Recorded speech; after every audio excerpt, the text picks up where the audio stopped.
एक गांव में एक बुजुर्ग संत रहते थे जिनका नाम था संत रामदास। उनकी जीवन सरल और सादगी से भरा हुआ था।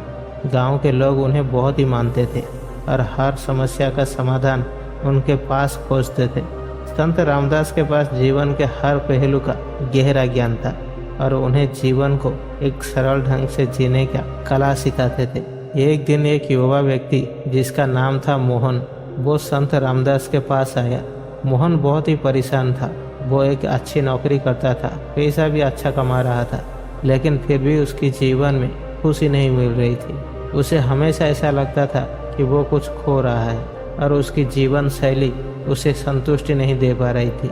मोहन ने संत रामदास से कहा, गुरुजी, मेरे पास सब कुछ है, अच्छी नौकरी, पैसा, परिवार, लेकिन फिर भी मेरी जीवन में शांति और खुशी नहीं है। मुझे ऐसा लगता है कि मैं अपने जीवन को सही तरीके से जी नहीं पा रहा हूँ। कृपया मुझे बताइए कि जीवन जीने का सही तरीका क्या है।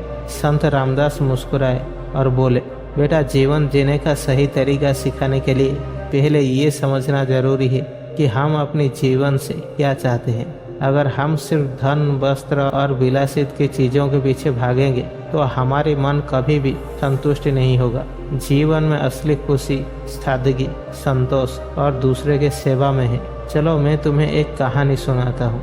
एक गांव में 3 दोस्त थे, राजू, सोहन और किशोर। ये तीनों बचपन से ही एक दूसरे के साथ बड़े हुए थे। एक दिन उन्होंने सोचा क्यों ना एक लंबी यात्रा पर चला जाए। तीनों ने अपनी अपनी गाड़ियां निकाली और सफर पर निकल पड़े। राजू के पास बहुत ही महंगी कार थी, सोहन के पास साधारण कार थी और किशोर के पास सिर्फ एक साइकिल थी।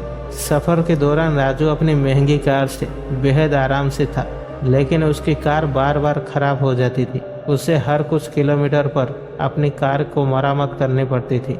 इससे वो बहुत ही परेशान हो गया। सोहन की कार साधारण थी, लेकिन फिर भी उससे बार बार पेट्रोल भरवाने की जरूरत पड़ती थी और पेट्रोल भरवाने के लिए उसे कई बार रुकना पड़ता था।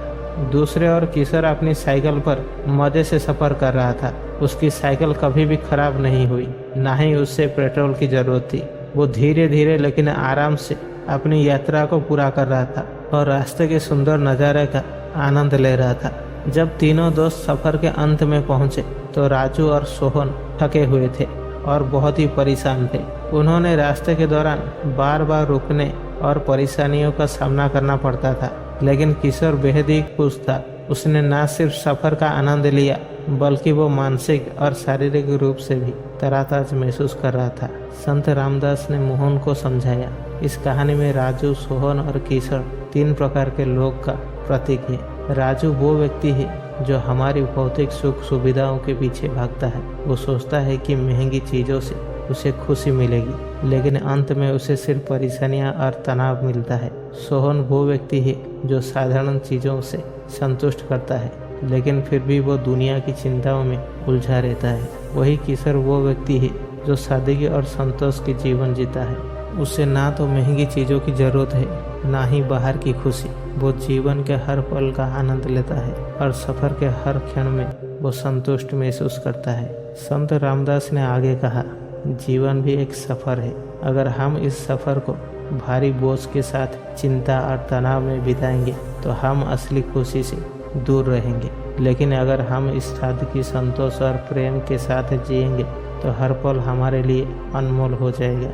जीवन जीने का सही तरीका है वर्तमान में जीना, संतोष करना और दूसरों की भलाई के लिए कार्य करना।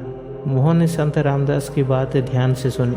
उसे अब समझ आ गया था कि वो अब तक अपनी भौतिक इच्छाओं के पीछे भाग रहा था और यही कारण था कि वो खुश नहीं था। उसने निर्णय लिया कि अब वो जीवन को सरलता और संतोष के साथ जिएगा। मोहन ने संत रामदास से कहा, गुरुजी, आज आपने मुझे जीवन का सबसे बड़ा पाठ सिखा दिया। अब मैं समझ गया हूँ कि असली खुशी बाहर नहीं बल्कि हमारे भीतर है। संत रामदास मुस्कुराए और बोले, बेटा, याद रखो, जीवन जीने का सबसे सही तरीका है हर दिन को एक उपहार की तरह देखना, अपने काम से संतुष्टि रहना और दूसरों के साथ प्रेम और करुणा से पेश आना। जब तुम ये समझ जाओगे तब तुम्हारी जीवन एक सुंदर यात्रा बन जाएगा। मोहन ने उनके चरणों में प्रणाम किया और मन ही मन जीवन को नए सिर से जीने की प्रेरणा लेकर वहां से चला गया। अब वो हर दिन को एक नई उम्मीद और खुशी के साथ जीता था और सच में उसने जीवन का असली आनंद पाया। दोस्तों, इसी प्रकार जीवन को सादगी, संतोष और प्रेम से जीना ही असली आनंद है। आशा करता हूँ कि इस छोटी सी कहानी से आपको बहुत कुछ सीखने को मिला होगा।